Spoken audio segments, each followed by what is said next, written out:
Welcome back to another episode of Watching the Meta, the weekly series where we take a look at the modern, pioneer, and standard metagames with the Magic Online challenges, sometimes some paper events if those are available to us, and we take a look and see what everybody played over the weekend. We'll take a look at the metagame, percentages, see what's increasing from week to week, maybe some potential metagame trends, especially with Modern, with the Pro Tour coming up next week. So, a lot to discuss. And we are going to kick things off, as we always do, with the aforementioned Modern format. Modern, still fantastic. Boros Energy, as you can see here, did win 4 of the 8 challenges this past weekend. One of those was actually a showcase qualifier, I believe is the term. That was won by Eldrazi. So basically, those events are gated where you need a specific amount of points, qualifier points to enter, and then the top 8 of that event get to play another showcase qualifier, and the winner of that goes to the Pro Tour and the MOX. So a little bit of a higher stakes event than just your traditional challenge. In terms of the metagame, Boros Energy, up a little bit from last week, 12.1% to 17.6%, kind of to be expected, especially during this time now that we're getting a little bit closer to the Pro Tour. I don't exactly know what I expect the Pro Tour metagame share of Boros to be. Probably somewhere in this range of somewhere between 15 to 20%. I don't think it'll eclipse 20%. Would love to hear your thoughts in the comment section down below.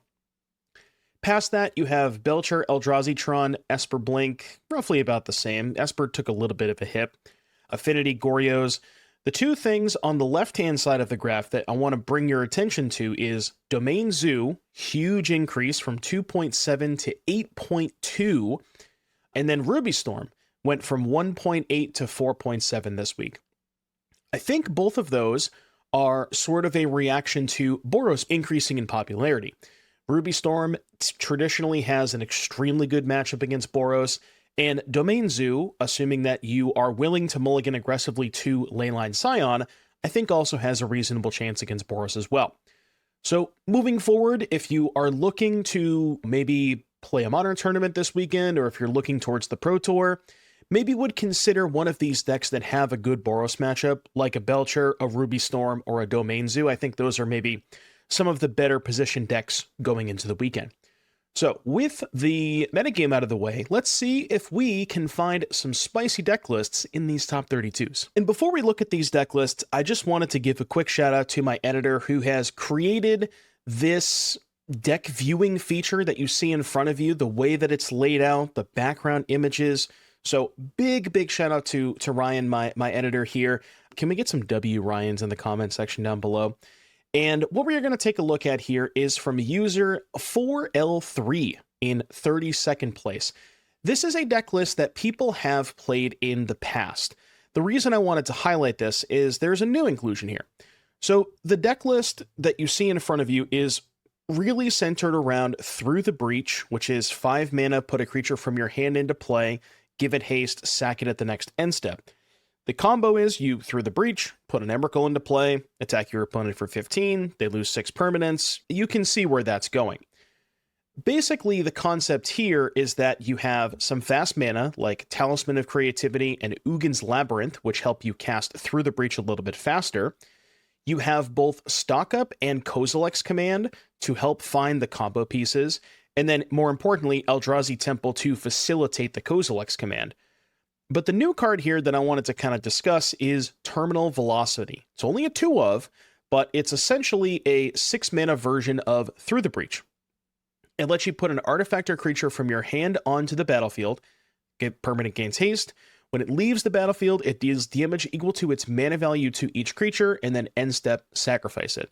So it's 6 mana, sorcery speed breach, but you get to kill all creatures if, for some reason, if them taking 15 and losing 6 of their permanents was not quite good enough.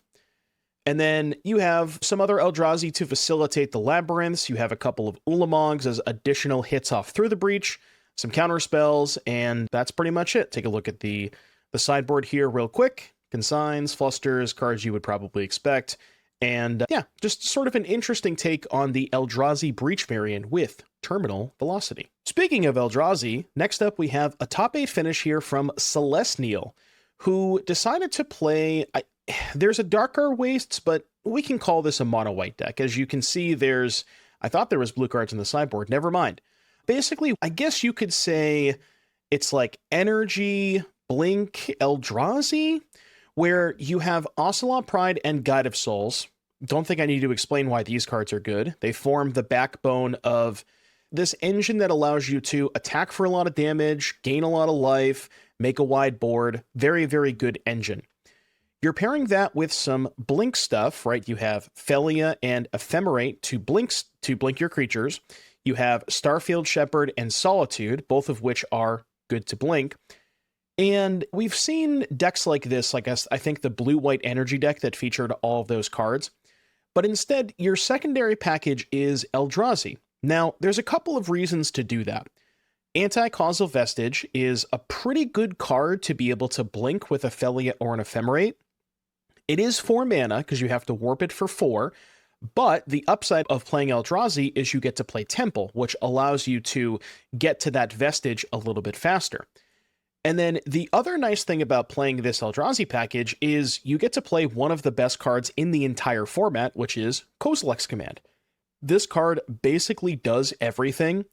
It ramps you, it draws cards, it kills creatures, it's graveyard hate, and the flexibility of that card alone is certainly worth including the Vestiges and the Temples, again, because Vestige also gives you something good to use with your Ephemerates and your Felias.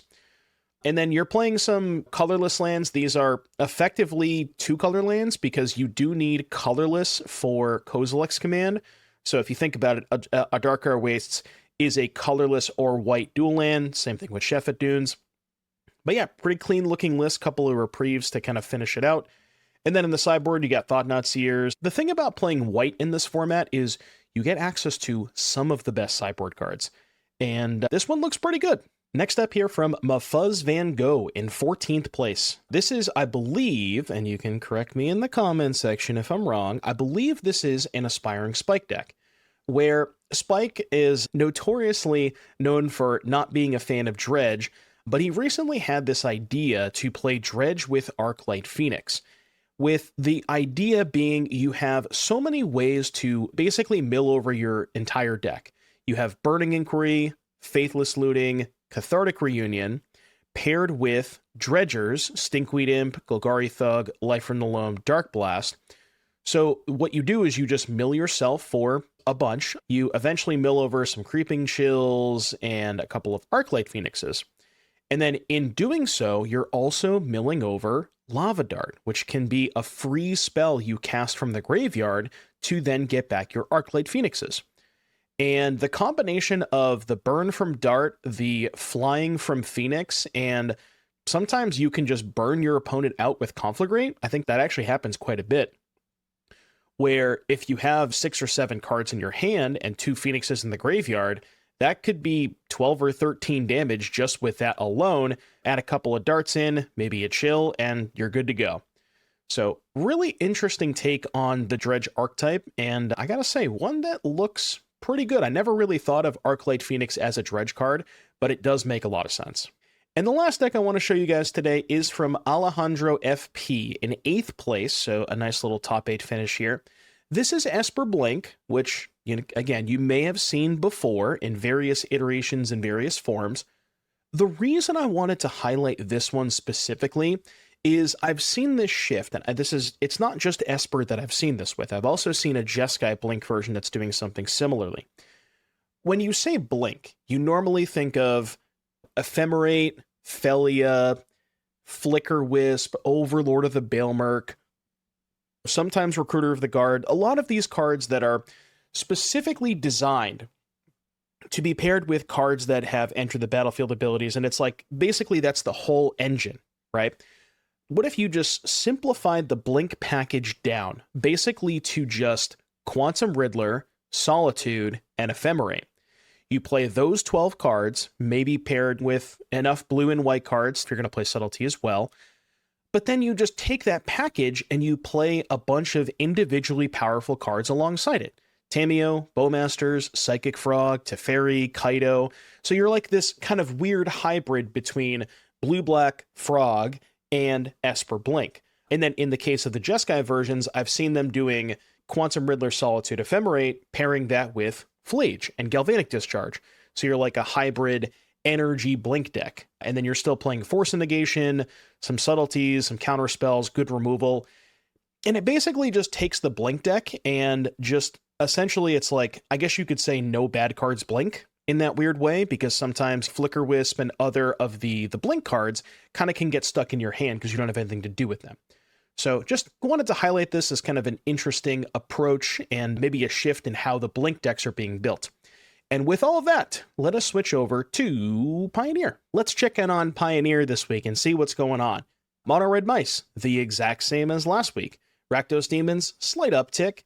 Mono Black Midrange, a little bit of a downtick. Not really a ton of movement in these top 3 or 4 decks, though. Most of them are roughly the same. Orzhov Monument, Angels, a decent uptick in Boros Convoke, nothing too crazy. Azorius Control, Boros Hammer, slight upticks in those as well. But really not a lot of movement this week. Certainly not compared to what we have seen in the past. 5 challenges won by 5 different decks. And to be quite honest with you, I've been playing a lot of Pioneer on stream over the past couple of weeks, and might be a little bit of a controversial take, but I think Pioneer might be the best format right now. It's at least the one that I've had the most fun with, and I certainly would not be surprised if there was some more Pioneer content on the channel in the near future. As far as, metagame, people are just kind of doing what they want. You can play a bunch of different decks in Pioneer. Yes, Mono Red is very powerful. Yes, Demons is very good. Treasure Cruise and Phoenix is good. But I think there's a lot of gameplay to be had between all 3 of those decks. There's not a lot of blowout games in Pioneer. At least that's kind of been my experience. So, format looks good. And if the format's good, surely there's some spicy deck lists that we can take a look at. And if you want spicy deck lists, CrusherBot BG has got you covered here. 21st place. If you recall, CrusherBot, we featured CrusherBot a couple of times in this segment in the past couple of months, mostly in Pioneer, believe it or not. There might have been one CrusherBot standard deck, but I think most of it was Pioneer. And usually they play some form of Boros Hammer. There was the Hammer deck that was featured a couple of weeks ago that had a bunch of dwarfs in it, some dwarf synergies there. And today we are just going with one color. So this is a mono white artifacts deck where you are essentially building around cards that benefit having a bunch of artifacts. All that glitters, +1/+1 for each artifact or enchantment. Shambling Suit, 3 mana, star 3, and its power is equal to the number of artifacts or enchantments. And then Thousand Moon Smithy. When it enters, you make a construct, and then you can flip it, and the backside basically transforms into a land. When it makes mana, you can use that mana to make a construct. So a lot of ways to have payoffs for having a bunch of artifacts. Presumably, some cheap artifacts like Ornithopter, Skrelv Defector Mite, Portable Hole, and Springleaf Drum, along with Darksteel Citadel as well, which having a land that gives your creature +1/+1 or sometimes +2/+2, that's pretty cool. And then you have Ingenious Smith to kind of tie the room together and find all of your specific permanents. Sheltered by Ghosts, just if you're making a big guy, having Sheltered by Ghosts on a big guy sounds pretty good. And then the upside of being mono white is you get to play some nice utility lands like Fomori Vault and, more notably, Roadside Reliquary, which if you sacrifice this, if you have an artifact and enchantment, you can draw 2 cards off of this, which is pretty good. And then moving on to the sideboard, you got, again, turns out white has a lot of really good sideboard cards. But yeah, really interesting looking list from CrusherBot, and I may have to give this one a try myself. Next up here from Romarito1 in 30th place. This is Atarka Red, and funny enough, a very similar looking deck list to what I played when this card was first printed, Ancient Imperiosaur. I remember when I first saw this card on the spoiler set for March of the Machines, I kind of lost it. I built a lot of decks with Ancient Imperiosaur, And it really makes me happy to see after all this time somebody finally top 32 a challenge with it. It may not be the first time, but it's at least the first one that I remember. So the concept here is you are playing Atarka Red. What does that mean? Atarka's command is most of the time the two modes that you're going to be using are deal 3 damage to each opponent, and your creatures get +1/+1 and reach until end of turn. So you can imagine this card pairs very well with an extremely low curve, which we happen to have. Monastery Swift Spear, Rabbit Battery, Voltaren Epicure. Those are your 1-drops. You have Gleeful Demolition as well, which is 1 mana, blow up an artifact, get 3 goblins. You also have the combination of Burning Tree and Bushwhacker to go really just, you can go Burning Tree into Bushwhacker, deal your opponent a lot of damage.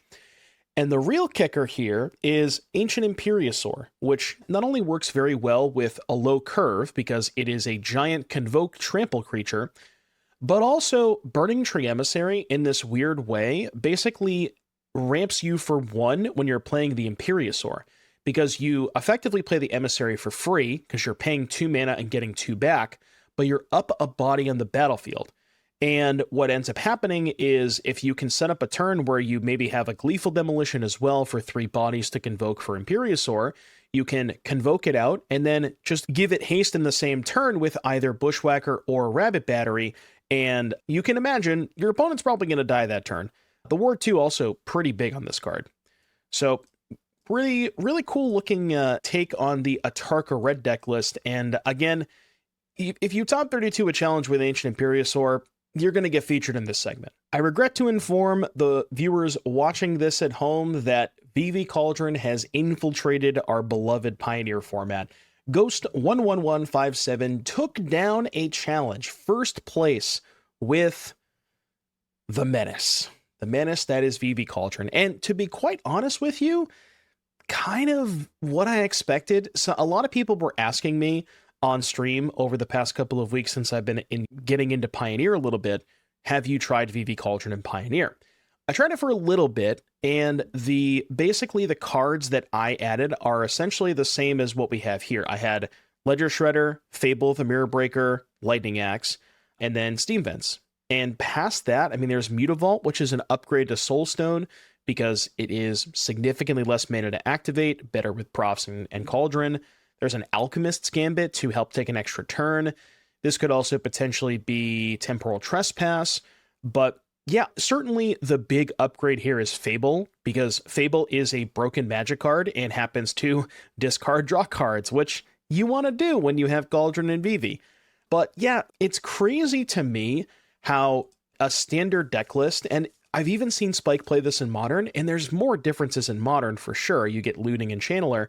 But basically, what I'm getting at here is the standard deck list is so powerful that you can basically just play it card for card in other formats, and it's still broken.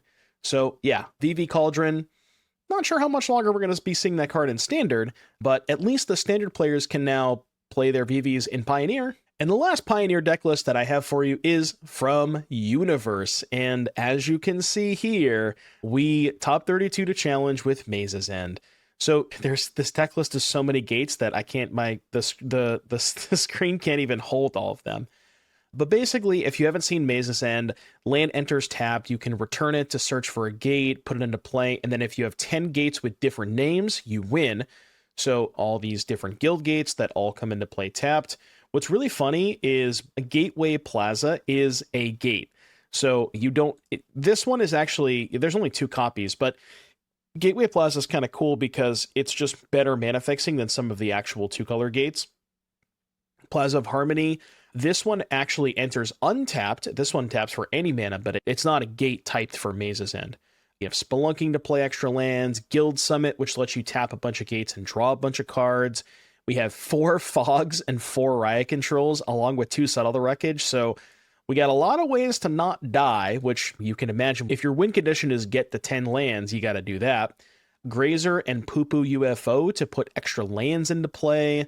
Trainer to find some of these spells. You got like Dark Petition, and I think there was some Bring to Lights too. Yeah, Bring to Light to help search for like Splendid Reclamation and Scape Shift. This deck list is wild. I could go on all day about this one, but yeah, Universe. Big shout out with Maze's End. Love it. So with Pioneer out of the way, let us get to the last format in today's video, and that is Standard. Well, here's Standard. It's Standard. Mono red aggro, slightly up from last week, actually, 34.4% to 34.8%. Is a Cauldron, 22%. Dimir, 11%, so 34, 56, roughly 68% of the format is these three decks. Azorius Control, roughly the same. Mono green aggro took a huge hit, which is a little unfortunate. Battlecrier, about the same. Simic Omniscience, slight uptick. Orzhov Pixie and Boros Mice, slight upticks, but nothing crazy. But yeah, not a ton of movement. Standard is just in this really weird spot. I don't know if you guys saw this, but they recently put out an article where they basically called out Vivi as a card they're looking at considering taking action against with the November ban list. So now we're in this weird spot where it's like a lot of people know something's going to get banned, but we also just have to wait 2 months. So we're kind of just stuck in limbo. 7 challenges, 5 of them won by Cauldron. And yeah, that's where we are. So, but, you know, even though the format is the way that it is, there's still a little bit of spice to be had. So let's look at that. And the first one I have for you here is from Mr. Right Meow. It's like this is like sort of an Azorius Flash deck. There's certainly some interesting card choices. I think Temple of Enlightenment over Meticulous Archive with Flood Farm Verge. That's kind of the one that comes to mind the most. But basically what we're doing here is just a blue and white cards that we can all play on our opponent's turn. Every single card in this deck list, I believe with the exception of the 2 Subterranean Schooners, either is an instant or has flash. And that's kind of cool, right? You can play all on your opponent's turn. And the nice thing about flash style decks like this is you hold up a bunch of mana. Your opponent doesn't know what you have. You could have a counter spell. You could have a kill spell. You could have a creature that ambushes. You could have a draw spell. You could have a wandering rescuer. There's just an endless number of possibilities of things that you could have, and you're always keeping your opponent guessing. So I'm not necessarily sure if this is better than something like Dimir, or I've even seen versions of Mono Blue that were like Mono Blue Flash with a bunch of 1-drops, curiosities, things like that. But certainly a different take on the Flash archetype. And I mean, hey, curiosity is busted. Next up, I have a deck list that has been picking up a little bit more in popularity, and that is Selesnya Gearhulk. So this list is coming to us from Predrag 133, and I believe Predrag has a couple of challenge top 32s with this one. I wanted to show you the first version because this is like this was the iteration, and they've been changing a little cards here and there. But I think I like this version the best. The changes they're making are very, very minor. They're like adding a market back walker, trimming. I think they trimmed a Phoenix down. But the concept here is you basically just suck it up with the mana. It's 4 Starting Town, 4 Hushwood Verge, 2 Portico, 2 Prairie, and 12 basic. Half of your mana base is basic lands. But that's just how Selesnya is right now. But the payoff is you get to play Llanowar Elves, Novice Inspector, so you have a bunch of 1-drops.